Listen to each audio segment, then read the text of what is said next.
ಓಂ ಘಂ ಗಣಪತಾಯೇ ನಮಃ. ಶ್ರೀ ಗುರುದೇವ ರುದ್ರಾಯ ನಮಃ. ಎಲ್ರಿಗೂ ನಮಸ್ಕಾರ ಸ್ನೇಹಿತರೆ. ನಾನು ನಿಮ್ಮ ಪ್ರಕಾಶ್. ಸ್ನೇಹಿತರೆ, ಇಲ್ಲಿ ತನಕ ನಮ್ಮ ಚಾನಲ್ನ ಸಬ್ಸ್ಕ್ರೈಬ್ ಮಾಡಿಲ್ಲ ಅಂದರೆ ಸಬ್ಸ್ಕ್ರೈಬ್ ಮಾಡಿ, ಲೈಕ್ ಮಾಡಿ, ಶೇರ್ ಮಾಡಿ, ಹಾಗೆ ಬೆಲ್ ಐಕಾನ್ ಬಟನ್ ಪ್ರೆಸ್ ಮಾಡೋದನ್ನ ಮರಿಬೇಡಿ. ಹೇಗೆ ಅಂದರೆ ಮುಂದೆ ನಾನು ಏನು ವೀಡಿಯೋಸ್ ಬಿಡ್ತೀನೋ ಅದೆಲ್ಲರಿಗಿಂತ ಮುಂಚೆ ನಿಮಗೆ ಬಂದು ಸೇರುತ್ತೆ. ಸ್ನೇಹಿತರೆ, ಈ ಕ್ರಿಯೆನ ನೀವು ಮಂಗಳವಾರದ ದಿನ ಮಾಡಬೇಕಾಗುತ್ತೆ. ಅದಕ್ಕೆ ಅವರ ಫೋಟೋ ಬೇಕಾಗುತ್ತೆ. ಹೇಗೆ ಮಾಡಬೇಕು ತಿಳಿಸ್ಕೊಡ್ತೀನಿ. ಮಂಗಳವಾರದ ದಿನ ಈ ಕ್ರಿಯೆ ಮಾಡುವಾಗ ಒಂದು ತುಪ್ಪದ ದೀಪವನ್ನು ಹಚ್ಚಬೇಕಾಗುತ್ತೆ. ಹಚ್ಚಿ 5 ಮಂಗಳವಾರ ಈ ರೀತಿಯಾಗಿ ಮೊದಲಿಗೆ ತುಪ್ಪದ ದೀಪದ ಎದುರುಗಡೆ ಅವರ ಫೋಟೋವನ್ನು ಇಟ್ಟು, ಇವಾಗ ನಾನು ಏನು ಮಂತ್ರ ಕೊಡ್ತೀನೋ ಆ ಮಂತ್ರನ ನೀವು 108 ಸಾರಿ ಪಠನೆ ಮಾಡಬೇಕಾಗುತ್ತೆ. ಪಠನೆ ಮಾಡಿ ಮುಗಿದ ಮೇಲೆ ಅದನ್ನು ನಿಮ್ಮ ಪಾಕೆಟಲ್ಲಿ ಇಟ್ಕೊಂಡ್ಬಿಡಿ ಫೋಟೋವನ್ನು.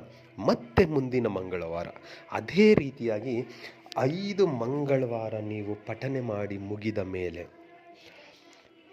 5 ಮಂಗಳವಾರ ಆದಮೇಲೆ ನೆಕ್ಸ್ಟ್ ಡೇ ನೀವು ಹೋಗಿ ಅವ್ರ ಮುಂದೆ ಮನಸ್ಸಿನಲ್ಲೇ ಈ ಮಂತ್ರನ ಕೇವಲ 3 ಸಾರಿ ಪಠನೆ ಮಾಡ್ತಾ ಅವ್ರ ಹತ್ರ ಹೋಗಿ ನಿಂತಿದ್ದೆ ಆದಲ್ಲಿ ಅವ್ರು ಎಂಥ ಹಠಮಾರಿನೇ ಆಗಿರಲಿ, ಇಲ್ಲವೇ ಎಂಥ ನಿಮ್ಮ ಬದ್ಧ ವೈರಿ ಆಗಿರಲಿ, ಇಲ್ಲ ನಿಮ್ಮ ಹಿತಶತ್ರು ಆಗಿರಲಿ, ನಿಮ್ಮ ಮುಂದೆ ಅವರು ತಲೆ ತಗ್ಗಿಸಲೇಬೇಕು.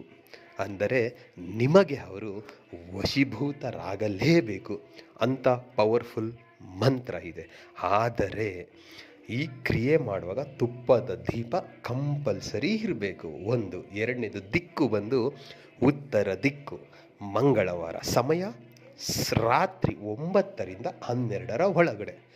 ಇನ್ನೊಂದು ಎಚ್ಚರಿಕೆಯ ವಿಷಯ ಏನಂದರೆ, ಕೇವಲ ಒಬ್ಬರ ಮೇಲೆ ಮಾತ್ರ ಈ ಕ್ರಿಯೆಯನ್ನು ಪ್ರಯೋಗ ಮಾಡಬೇಕು.